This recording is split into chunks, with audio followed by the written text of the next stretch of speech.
ಎಲ್ಲೂ ಕೈ ಚಾಚಬಾರ್ದು. ಸ್ವಾಭಿಮಾನಿ ಯಾವ ರೀತಿಯಲ್ಲಿ ಅಂದ್ರೆ ಎಂದೂ ಯಾರಿಗೂ ಹೋಗೇನೋ ಒಂದು ಕೇಳಿಲ್ಲ. ನಮ್ಮ ಮಕ್ಕಳಿಗೆ ಅಂತಾನು ಕೇಳಿಲ್ಲ ಸರ್, ಒಂದು ದಿನ ಕೇಳಿಲ್ಲ. ಪಾಪ ಏನ್ ಗೊತ್ತಾ, ನಾನು ನಿಂತರ ಒಂದು ಪಿಕ್ಚರ್ ಅಲ್ಲಿ ಮಾಡ್ತಾ ಇದ್ದೀನಿ ಕಣೋ ಅಂತ, ವೆರಿ ಗುಡ್ ಅನ್ಬಿಟ್ಟು ಯಾರಿಂದ ಇನ್ಫ್ಲೂಯೆನ್ಸ್ ಮಾಡಿಸ್ಕೊಳ್ಳಿಲ್ಲ ತಾನೇ, ದತ್ತನಿಂದ ಇನ್ಫ್ಲೂಯೆನ್ಸ್ ಮಾಡಿಸ್ಕೊಂಡ್ಯಾ ಅಂದ್ರು. ನೋಡಿ ಮಾಡು, ನಿನಗೆ ಏನು ಇದು ಬೇಕು ಡೈರೆಕ್ಷನ್ನು ನಾನು ನಿನ್ಗೆ ಹೇಳ್ತೀನಿ ಅಂತಂದು ಕೇಳ್ತಾ ಇದ್ರಿ. ನಿಜವಾಗ್ಲೂ ಏನ್ ಖುಷಿ ಪಡೋರು. ನಿಮ್ ಶೂಟಿಂಗ್ ಸ್ಪಾಟಿಗೆ ಬಂದಿದ್ರಪ್ಪ? ಇಲ್ಲ, ಬರಕ್ಕಾಗ್ಲಿಲ್ಲ. ಯಾಕಂದ್ರೆ ಅವ್ರಿಗೆ ಸ್ವಲ್ಪ ಅವಾಗ ಅನಾರೋಗ್ಯ ಅಂದ್ರೆ ಆ ಥರ ಅಲ್ಲ, ವೀಕ್ ಆಗಿದ್ರು, ಅಷ್ಟೊಂದು ಈಸಿಯಾಗಿ ಓಡಾಡಕ್ ಆಗ್ತಿರ್ಲಿಲ್ಲ. ಆದ್ರೂ ನೋಡಿ ಅವರ ಕೊನೆ ಪಿಕ್ಚರ್ ಇದು ಚಾರ್ಲಿ 777 ಮಾಡಿದ್ರಲ್ಲ, ಪಾಪ he had become very weak ಅಷ್ಟಲ್ಲ ಆಗ್ಲೇ.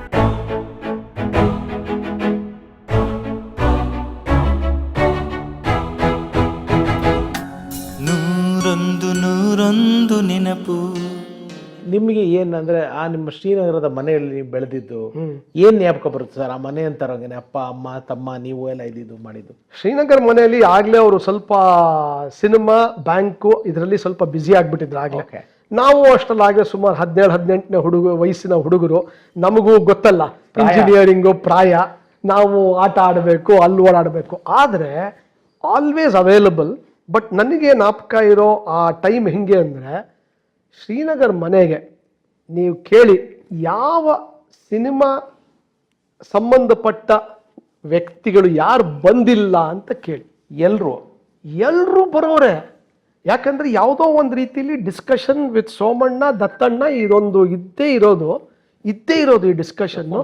Another character actor Govind G K Govind ಅವ್ರು ಬರೋರು ಮನೆಗ. ಸುಮ್ಮನೆ ಹೇಳಕ್ಕೆ ಅಷ್ಟಲ್ಲಾಗ್ಲೇ ಎ ಎಸ್ ಮೂರ್ತಿ ಅಂಕಲ್ ಹೋಗ್ಬಿಟ್ಟಿದ್ರು. ಆದ್ರೆ ಅದಕ್ಕೆ ಮುಂಚೆ ಎ ಎಸ್ ಮೂರ್ತಿ ಅಂಕಲ್ ಬರೋರು. ಆಮೇಲೆ ಅವರ ಅಳಿಯಂದ್ರು ಗೌರಿ ಸುಂದರ್ ಅಂತ ಕೇಳಿ, ಗೊತ್ತು ಸರ್, ಅವರಂತೂ ದಿನ ಬರೋರು. ಡೈಲಿ ಟಿ ಎಸ್ ರಂಗ ಅವರು ಬರೋರು. ಎಲ್ಲ ಘಟಾನುಘಟಿಗಳು, ಎಲ್ಲ ಅವಾರ್ಡ್ ವಿನ್ನರ್ಸ್. ಸರ್, ಈ ಬ್ಯಾಂಕ್ ಅಲ್ಲಿ ಉದ್ಯೋಗ ಮಾಡ್ತಿದ್ರು ಅಂತ ಹೇಳಿದ್ರಿ, ಈ ಸಿನಿಮಾ ಬ್ಯಾಂಕು ಕ್ಲಾಶ್ ಆಗ್ತಿರ್ಲಿಲ್ವಾ? ಅಡ್ಜಸ್ಟ್ ಆಗದ? ಅದು ನನಗೆ ಇವತ್ತಿಗೂ ಅದೊಂದು ಪ್ರಶ್ನೆ ಆಗುಳಿದೆ, ಯಕ್ಷ ಪ್ರಶ್ನೆ. ಹೆಂಗಪ್ಪ ಇವ್ರು ಮ್ಯಾನೇಜ್ ಮಾಡೋರು ಅಂತ. ನಾನು ಅದಕ್ಕೆ ನಾನು ಒಂದೇ ಒಂದು ನನ್ನ ಉತ್ತರ ಕೊಡಬಲ್ಲೆ ಏನಂದ್ರೆ, ಈಗ ನನಗೆ ನಾವ್ ಈ ಕೆಲಸ ಮಾಡ್ಬೇಕಾದ್ರೆ ನಾವು ಅದೇ ವರ್ಕ್ ಫ್ರಮ್ ಹೋಮು, ಮನೆಗೆ ಬಂದ್ಮೇಲೆ ಎಲ್ಲ ನಡೆಯುತ್ತೆ. ಅವಾಗ ಅದಿರ್ಲಿಲ್ಲ. ಅದರಿಂದ ಅಲ್ಲಿ ಕ್ಲೀನ್ ಲೈನ್ ನ ಡ್ರಾ ಮಾಡ್ಬೋದು. ಹೆಂಗೆ ಇವಾಗ ಇದು ಮುಗೀತು, ಕೆಲಸ ಮುಗೀತು, ಯಾವುದು ಇಮೇಲ್ ಚೆಕ್ ಮಾಡು, ಫೋನ್ ಕಾಲ್ ಚೆಕ್ ಮಾಡೋದೆಲ್ಲ ಇರ್ಲಿಲ್ಲ, ಲ್ಯಾಂಡ್ ಲೈನೇ ಇರ್ಲಿಲ್ಲ.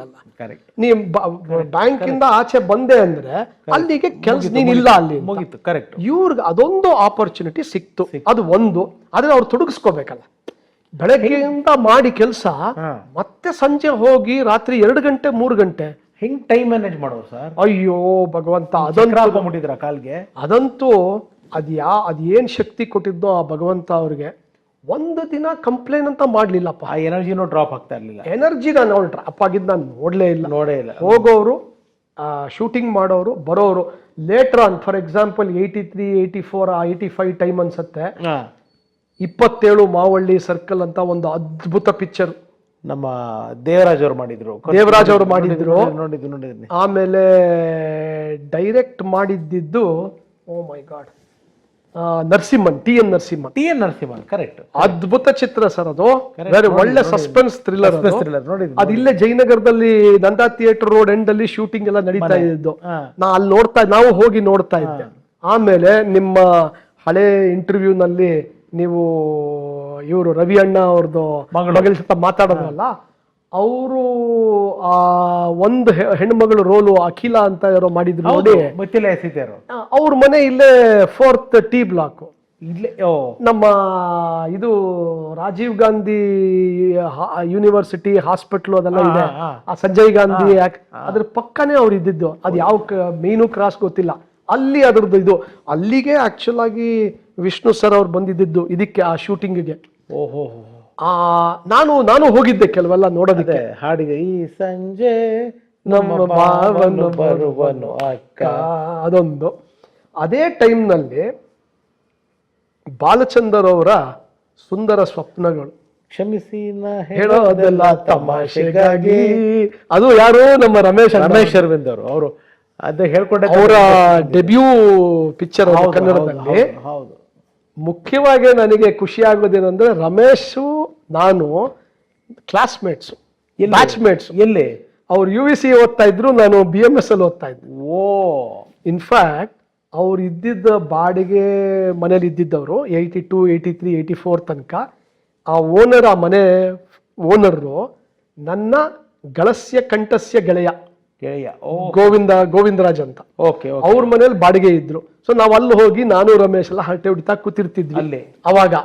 And it turned out later on ನೋಡಿದ್ರೆ ನಮ್ಮ ತಂದೆ ಜೊತೆ ಅವರು ಪಿಕ್ಚರ್ ಮಾಡ್ತಾ ಇದ್ದಾರೆ, ಹಿಸ್ ಡೆಬ್ಯೂ ಪಿಕ್ಚರ್. ಸರ್, ಅದರಲ್ಲಿ ಸಾಂಗ್ ಅಲ್ಲಿ ಇದಾರಲ್ಲ, ಲೇಡಿ ಮಾಡಿದ GV ಅಯ್ಯರ್ ಅವ್ರ ಮಗಳ. ಅದು ಒಳ್ಳೆ ಪ್ರಶ್ನೆ. ಇದು ಇರಬಹುದು, ಅಮ್ಮನೊಂದ್ ಸ್ವಲ್ಪ ಕೇಳಿ ನೋಡ್ಬೇಕು. ಇರಬಹುದೇನೋ ಅಂತ ಅನ್ಸುತ್ತೆ, ಆದ್ರೆ ನನಗೀಗ ಜ್ಞಾಪಕಕ್ಕೆ ಬರೋದು ಕಷ್ಟ. ಬಟ್ ಅದು ಪಿಕ್ಚರ್, ಆ ಹಾಡು ಮಾತ್ರ ವಾಸ್ ವೆರಿ ಫೇಮಸ್. ಮಿಥಿಲೆಯ ಸೀತೆಯರಲ್ಲಿ 3ನೇ ಮಗಳು ಮಾಡಿರೋದು GV ಅಯ್ಯರ್ ಅವರ ಮಗಳು. ಅದು ಗೊತ್ತು. ಅದು ಪಾಪ ರಿಲ್ ಬಂತು ಇವಾಗ, ಅದಕ್ಕೆ ಕೇಳಿ ಬಂತು. ನನಗೆ ಈ ಸುಂದರ ಸ್ವಪ್ನಗಳದು ಒಂದು ಇದು ನನಗೆ ಜ್ಞಾಪಕಕ್ಕೆ ಬರೋದು, ಅವ್ರು ಹೇಳೋರು ನಮ್ಮ ತಂದೆ ಯಾವಾಗ್ಲೂ, ತಾತನಿಂದ ಬಂದಿದ್ದು ಆ ಸತ್ಯ, ಆಮೇಲೆ ಏನಂತಾರೆ ದಟ್ ದೃಢ ಸಂಕಲ್ಪ, ಆಮೇಲೆ ಎಲ್ಲೂ ಕೈ ಚಾಚಬಾರ್ದು, ಸ್ವಾಭಿಮಾನಿ. ಯಾವ ರೀತಿಯಲ್ಲಿ ಅಂದ್ರೆ, ಎಂದೂ ಯಾರಿಗೂ ಹೋಗೇನೋ ಒಂದು ಕೇಳಿಲ್ಲ. ನಮ್ಮ ಮಕ್ಕಳಿಗೆ ಅಂತಾನು ಕೇಳಿಲ್ಲ ಸರ್, ಒಂದು ದಿನ ಕೇಳಿಲ್ಲ. ಅವರು ನಾ 74-75ರಲ್ಲಿ ತ್ರಿವೇಣಿ ಅಂತ ಒಂದು ಪಿಕ್ಚರ್ ಬಂತು, ಗೊತ್ತು. ನಮ್ಮ ಹಂಸಲೇಖ ಅವರು ಅದ್ರಲ್ಲಿ ಏನೋ ಕೆಲಸ ಮಾಡಿದ್ರು. ನೀನ ಭಗವಂತ ಅಂತ ಒಳ್ಳೆ ಒಂದು ಹಾಡೋದು. ಜಗ ಉಪಕರಿಸೋ ನನಗಪಕರಿಸೋ ಜಗದೋದ್ಧಾರಕ ನೀನೇನ ಅಂತ ಬ್ಯೂಟಿಫುಲ್ ಸಾಂಗ್ ಅದು. ಇವರು ರವಿ ಹಂಸಲೇಖ ಅವರು ಬರೆದಿತ್ತು, ಹಾಡಿತ್ತು ಅವರೇನಾ ಅಥವಾ ರವಿ ಅಣ್ಣನ ನಾವು ಯೋಚನೆ ಯಾವುದೋ ಒಂದು ಇಂಟರ್ವ್ಯೂನಲ್ಲಿ ಹೇಳಿದ್ರು ಸರ್, ಜ್ಞಾಪಕ ಇದೆ. ಜನ ಹೇಗೆ ಅಂತಂದ್ರೆ, ಪಬ್ಲಿಕ್ ಹೇಗೆ ಅಂತಂದ್ರೆ, ನಾನು ಫಸ್ಟ್ ಬರೆದೆ ನೀನಾ ಭಗವಂತ ಜನಗುಪಕರಿಸಿ ನನಗಪಕರಿಸಿದ ನೀನಾ ಭಗವಂತ ಬಂತ ಬರೆದೆ. ನನಗೆ ದೇವರು ಅವಾಗ ಭಗವಂತ ಏನು ಕೊಡಬೇಕೋ ಅದು ಕೊಡ್ಲಿಲ್ಲ. ಆಮೇಲೆ ಪ್ರೇಮ ಲೋಕದಲ್ಲಿ ಬರೆದೆ ನಾನು, ಅದು ನನಗೆ ಬೇರೆನೆ ಸ್ಟಾರ್ಡಮ್ ಕೊಟ್ಬಿಡ್ತು. ಹೌದಾ? ಅದರಲ್ಲಿ ನನಗೆ 75ರಲ್ಲಿ ಆ ಪಿಕ್ಚರ್ ಮಾಡಿದ್ದು ಯಾರು, ಮಿನುಗುತ್ತಾರೆ ಕಲ್ಪನಾ, ಉದಯ್ ಕುಮಾರ್ ಅದರಲ್ಲಿ, ನರಸಿಂಹರಾಜು, ಎಲ್ಲ ಘಟಾನ್ಘಟಿಗಳು. ಅದರಲ್ಲಿ ನನಗೆ ನೋಡಿ, ಅವಾಗಿನ ಕಾಲದಲ್ಲೂ ಅಷ್ಟೇ, ಇದು ಅವರ ಇನಿಷಿಯಲ್ಸ್ ಜ್ಞಾಪಕ ಇಲ್ಲ, ಪ್ರಸಾದ್ ಅನ್ನೋರು ಡೈರೆಕ್ಟರ್ ಅದಕ್ಕೆ. ಯಾವ ಪಿಕ್ಚರ್ ಸರ್? ಈ ತ್ರಿವೇಣಿ. MSK ಪ್ರಸಾದ್ ಇದ್ರು ಇರ್ಬೋದು. MSK ಪ್ರಸಾದ್, ನಮ್ಮ MSK ಪ್ರಸಾದ್, ಕರೆಕ್ಟ್. ಅವರು ನಮ್ಮ ಈ ಕನಿಂಗ್ಹ್ಯಾಮ್ ರೋಡಲ್ಲಿ ಯಾವುದದು ಚಾಮುಂಡೇಶ್ವರಿ ಸ್ಟುಡಿಯೋ ಅಲ್ಲಿ ನಡೆದಿದ್ದು. ಚಾಮುಂಡೇಶ್ವರಿ ನನಗೆ ಯಾಕೆ ಜ್ಞಾಪಕ, ಅದರಲ್ಲಿ ನಾನು ಒಬ್ಬ ಬಾಲನಟ. ಅದ್ರಲ್ಲ ಅಯ್ಯೋ, ಅದು ಪ್ರಸಾದ್ ಅಂಕಲ್ ಅವರೇ ಮನೆಗೆ ಬಂದು, ನಮ್ಮ ತಂದೆ ಒಂದು ದಿನ ಕೇಳಿಲ್ಲ, ಅವರೇನೋ ಬಂದು ಇಷ್ಟಪಟ್ಟು ಏನೋ ಮಾಡಲಿ ಅಂತ ಹೇಳಿದ್ದು. ನನಗೆ ಅದರಲ್ಲಿ ರೋಲ್ ಇದೆ ಆ ಪಿಕ್ಚರಲ್ಲಿ. ನಾನು ಉದಯ್ ಕುಮಾರ್ ಕಲ್ಪನಾ ಅವರ ಮಗ ತ್ರಿವೇಣಿಲಿ. ಅದು ನಮ್ಮ ಮನೆ ಜವಾನ, ನಮ್ಮ ತಂದೆಗೆ ರೋಲು. ನಾನು ಅದನ್ನ ಕೆಲಸಲಿ ಇದು ಮಾಡ್ತಾ ಇದ್ದೆ. ಏನು ನಮ್ಮ ಮನೆ ಜವಾನ, ನಾನು ಹೇಳ್ದಂಗೆ ಕರೆಕ್ಟಾಗಿ ಮಾಡು ಅಂತ ರೇಗಿಸ್ತಾ ಇದ್ದೆ. ಬಟ್ ನಾವು ಅವಾಗ ಅಲ್ಲಿ ಹೋಗ್ತಾ ಇದ್ವಲ್ಲ ನೋಡಿ, ಅವಾಗಿಂದನಾರ ಆಗಲಿ ಯಾವುದೋ ಒಂದು ಕಾರಣಕ್ಕೆ ಈಗ ಮೊನ್ನೆ 2019-18ರಲ್ಲಿ ನನಗೆ ಇನ್ನೊಂದು ಸಣ್ಣ ಪಾತ್ರ ಮಾಡಕ್ಕೆ ಒಂದು ಚಾನ್ಸ್ ಸಿಕ್ತು. ಯಾವುದು ಸರ್? ಇದು ತಲೆದಂಡ ಅಂತ. ಮೊನ್ನೆ ನಮ್ಮ ಇವರು ಸಂಚಾರಿ ವಿಜಯ್ ಅವರು ಕೊನೆಯ ಅಲ್ಲ, ಅದ್ಭುತ ರೋಲಿನ ಒಂದು ಕೊನೆಯ ಪಾತ್ರ ಮಾಡಿದ್ರು ಸರ್. ಅದರಲ್ಲಿ ನಾನು ಒಬ್ಬ ಸೈಕಿಯಾಟ್ರಿಸ್ಟ್. ನಾನು OPD ನೋಡಿದೆ ಅವ್ರನ್ನ. ಅದು ನಾನೆಲ್ಲೋ ಒಂದ್ ಕಡೆ ಕೇಳ್ಪಟ್ಟಿದ್ದೆ, ನಮ್ಮ ಮೈಸೂರು ಪಡವಾರಳ್ಳಿ ಯಾರೋ ಆ ಕ್ಯಾರೆಕ್ಟರ್ ಇದ್ರು. ಅದಕ್ಕೆ ರಿಯಲ್ ಬೇಸ್ಡ್ ಕ್ಯಾರೆಕ್ಟರ್ ಎಕ್ಸಾಕ್ಟ್ಲಿ. ಆ ಕ್ಯಾರೆಕ್ಟರ್ನ ಇಟ್ಕೊಂಡು ಸಂಚಾರಿ ವಿಜಯ್ ಅಲ್ಲೇ ಎಲ್ಲ ಹೋಗಿ ಸ್ಟಡಿ ಮಾಡಿ, ಸಂಚಾರಿ ವಿಜಯ್ನವರು ಅದ್ಭುತ ರೋಲ್ ಮಾಡಿದ್ದಾರೆ ಬಿಡಿ. ಅದು ಇದು ನನಗೆ ಅಲ್ಲೊಂದು ರೋಲ್ ಸಿಕ್ತು. ಅದೇ ಫಸ್ಟ್ ಪಿಕ್ಚರ್ ನಿಮ್ದು? ಅದು ಎರಡನೇದು, ತ್ರಿವೇಣಿ ಆದ್ಮೇಲೆ. ಇದಕ್ಕೆ ತಮಾಷೆ ಏನಾಯ್ತು ಅಂದ್ರೆ, ನನಗೆ ಈ ಪಿಕ್ಚರಲ್ಲಿ ಮಾಡುವಂತ ನಮಗೆ ಆದ್ಮೇಲೆ ನಾನು ನಮ್ಮ ತಂದೆಗೆ ಫೋನ್ ಮಾಡಿದೆ. ಅಂದ್ರೆ ನಾನು ಇಲ್ಲಿದ್ದೆ, ಅವರು ಶ್ರೀನಗರ್ ಮನೇಲಿದ್ರು. ಪಾಪ ಏನ್ ಗೊತ್ತಾ, ನಾನು ನಿನ್ ತರ ಒಂದು ಪಿಕ್ಚರಲ್ಲಿ ಮಾಡ್ತಾ ಇದ್ದೀನಿ ಕಣೋ ಅಂತ. ವೆರಿ ಗುಡ್ ಅಂದ್ಬಿಟ್ಟು ಯಾರಿಂದ ಇನ್ಫ್ಲೂಯೆನ್ಸ್ ಮಾಡಿಸ್ಕೊಳ್ಳಿಲ್ಲ ತಾನೇ ದತ್ತನಿಂದ ಇನ್ಫ್ಲೂಯೆನ್ಸ್ ಮಾಡಿಸ್ಕೊಂಡ್ಯಾ ಅಂದ್ರು. ನೋಡಿ, ಅಲ್ಲ ಪಾಪ ನಿಮ್ಮನ್ನೇ ಕೇಳಲಿಲ್ಲ, ಇನ್ನು ದತ್ತನಿಂದ ಯಾಕಪ್ಪ ಕೇಳ್ಬೇಕು ನಾನು ಅಂದೆ. ವೆರಿ ಗುಡ್, ಮಾಡು, ನಿನಗೇನು ಇದು ಬೇಕು ಡೈರೆಕ್ಷನ್ನು ನಾನು ನಿನ್ಗೆ ಹೇಳ್ತೀನಿ ಅಂತಂದ್ರು. ಕೇಳ್ತಾ ಇದ್ರಿ ನಿಜವಾಗ್ಲೂ. ಸಣ್ಣ ರೋಲು, ಒಂದು ವಾರ ಶೂಟಿಂಗು, ಆಮೇಲೆ ಒಂದು 2 ದಿನ ಡಬ್ಬಿಂಗು. ಎಲ್ಲಿ ಶೂಟ್ ಮಾಡಿದ್ದು ಸರ್? ಎಲ್ಲ ಮೈಸೂರಿನಲ್ಲಿ. ಓಕೆ. ಮೈಸೂರಿನಲ್ಲಿ ಹಾಸ್ಪಿಟ್ಲು ತುಂಬ ಚೆನ್ನಾಗಿತ್ತು. ಎಲ್ಲ ಇವರೆಲ್ಲ ಬಂದಿದ್ರು. ಆದರೆ ಏನು ನಂಗೆ ಗೊತ್ತು, ನಮ್ಮ ತಂದೆಗೆ ಹೆಂಗೆ ಅಟೆನ್ಷನ್ ಟು ಡೀಟೇಲ್ ಅಂದರೆ, ಅಲ್ಲಿ ಊಟ ಹೆಂಗಿರುತ್ತೆ, ತಿಂಡಿ ಹೆಂಗಿರುತ್ತೆ, ನೀನು ಹೆಂಗಿರಬೇಕು, ಪ್ರತಿಯೊಂದು ಅದನ್ನು ನಾನು ದಿನ ಎಂಡ್ ಆದಮೇಲೆ ಅವ್ರಿಗೊಂದು ಕಾಲ್ ಮಾಡಿ, ನೋಡಿ ಪಾಪ ರಘುರಾಮ್ ಅವ್ರಿಗೆ ಇವತ್ತಿನ ದಿನ ರಘುರಾಮ್ ಅವ್ರದ್ದು ಬರ್ತಾರೆ ಅಂತ ಬೇರೆ ವಿಷಯ, ಅವತ್ತಿನ ದಿನ ನಾನು ಅವ್ರಿಗೆ ನೋಡಿ ಈ ಥರ ರೋಲು ಹಿಂಗಿತ್ತು ಇವತ್ತು ಶೂಟಿಂಗು ಅಂದರೆ ಏನು ಖುಷಿ ಪಡೋರು. ನಿಮ್ಮ ಶೂಟಿಂಗ್ ಸ್ಪಾಟಿಗೆ ಬಂದಿದ್ರಪ್ಪ? ಇಲ್ಲ, ಬರೋಕ್ಕಾಗಲಿಲ್ಲ. ಯಾಕೆಂದರೆ ಅವ್ರಿಗೆ ಸ್ವಲ್ಪ ಅವಾಗ ಅನಾರೋಗ್ಯ ಅಂದರೆ ಆ ಥರ ಅಲ್ಲ, ವೀಕ್ ಆಗಿದ್ರು, ಅಷ್ಟೊಂದು ಈಸಿಯಾಗಿ ಓಡಾಡಕ್ಕೆ ಆಗ್ತಿರ್ಲಿಲ್ಲ. ಆದರೂ ನೋಡಿ ಅವರ ಕೊನೆ ಪಿಕ್ಚರು ಇದು ಚಾರ್ಲಿ 777 ಮಾಡಿದ್ರಲ್ಲ, ಪಾಪ he had become very weak ಅಷ್ಟಲ್ಲ ಆಗಲೇ. ದಿನ ಬಂದು ನನ್ನ ಹೆಂಡತಿ ಜೊತೆ ಜಗಳ ಆಡೋದನ್ನ ನಿಲ್ಸು. ಒಟ್ಟು ಅಪ್ಪ ಎಷ್ಟು ಪಿಕ್ಚರ್ಗಳು ಮಾಡಿ? ಅದೇ 60-65 ಇರ್ಬೋದು. 60 ಪಿಕ್ಚರ್ ಮಾಡಿದ್ರು. ಆ್ಯಂಡ್ ಅವರ ಸಿನಿಮಾಗಳ ಬಗ್ಗೆ ಪಾತ್ರಗಳ ಬಗ್ಗೆ ಮಾತಾಡಬೇಕಾದ್ರೆ ಪರ್ಟಿಕ್ಯುಲರ್ ಸಾಕಷ್ಟು ಸಿನಿಮಾಗಳು ಮಾಡಿದಾಗಿದೆ. ನಿಮಗೆ ಒಂದು ಪರ್ಸ್ನಲ್ ಫೇವ್ರೇಟ್ಸ್ ಅಂತ ಇರುತ್ತಲ್ಲ, ಯಾವ್ದು ಸರ್ ಆ ಥರದ್ದು? ಪರ್ಸ್ನಲ್ ಫೇವ್ರೇಟ್ಸು ಒಂದು 2-3 ಇದೆ. ಒಂದು 75ರಲ್ಲೋ ಏನೋ ಗೀಜಗನ ಗೂಡು ಅಂತ, TS ರಂಗ ಅವರು ಮಾಡಿದ್ದು. ಅದರಲ್ಲಿ ಅವರು ಒಂದು ಇದನ್ನ ಮಾಡಿದ್ರು, ಏನೋ ಪ್ರೊಫೆಸರ್ ರೋಲ್ ತರ ಮಾಡಿದ್ರು. ಅದು ತುಂಬಾ ಅದ್ಭುತ. ಅವ್ರಿಗೂ ಎಲ್ಲ ಲರ್ನೆಡ್ ಪಾತ್ರಗಳನ್ನ